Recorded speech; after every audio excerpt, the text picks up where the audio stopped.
ঘৰত আৰু কেতিয়াও নহয় ধনৰ অভাৱ। ইয়াৰ বাবে আপুনি কেতবোৰ বাস্তু পৰামৰ্শ গ্ৰহণ কৰিব পাৰে। আজি এই বিষয়ে আমি এই ভিডিঅ'টোত আলোচনা কৰিম। বাস্তুশাস্ত্ৰই আমাৰ জীৱনত এক গুৰুত্বপূৰ্ণ ভূমিকা পালন কৰে। বাস্তুৰ নিয়মসমূহ মানি আমি আমাৰ জীৱনটো সুখ সমৃদ্ধিৰে উদযাপন কৰিব পাৰোঁ। বিশ্বাস কৰা হয় যে বাস্তুৰ নিয়মসমূহ অনুসৰণ কৰিলে ঘৰত সদায় ইতিবাচক শক্তি আৰু শান্তি থাকে। বাস্তুৰ শক্তি ব্যৱহাৰ কৰি আপুনি অসম্ভৱটো সম্ভৱ কৰিব পাৰে। কেতিয়াবা এনে হয় যে আমাৰ হাতত টকা থাকে, কিন্তু বেছি সময়ৰ বাবে নহয়।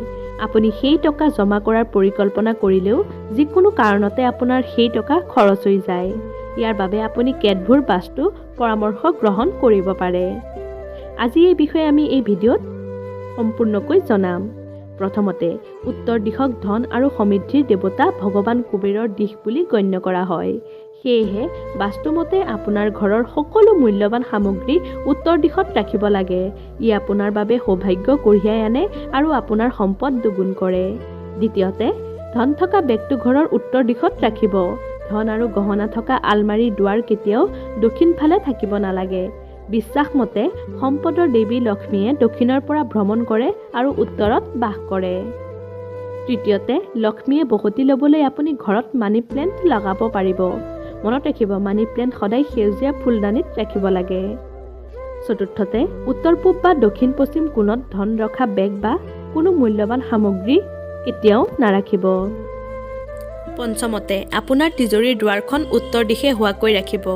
দক্ষিণ দিশে থাকিলে ই দুৰ্ভাগ্য কঢ়িয়াই আনে বুলি বিশ্বাস কৰা হয়। ষষ্ঠতে, বিচনাত বহি খাদ্য নাখাব। ই ব্যৱসায়, স্বাস্থ্য আৰু কাৰ্যকলাপৰ ওপৰত নেতিবাচক প্ৰভাৱ পেলায়। সপ্তমতে, পাকঘৰটো সদায় দক্ষিণ পূব দিশত থাকিব লাগে। অষ্টমতে, ঘৰত দেৱী লক্ষ্মী আৰু ভগৱান কুবেৰৰ এখনকৈ ফটো ৰাখিব লাগে।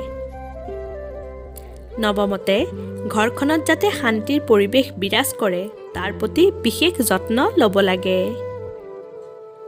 দশমতে, বাস্তুমতে যদি আপুনি খোৱা ঠাইত বা ডাইনিং টেবুলত পানী ভৰ্তি প্লেট এখন ৰাখে, তেন্তে ঘৰত ধনৰ বৰষুণ হ'ব। ইয়াৰ উপৰিও আপুনি ডেস্কটপ বা মোবাইল স্ক্ৰীণত পানী বৈ থকা ৱালপেপাৰো ৰাখিব পাৰে। ধন্যবাদ।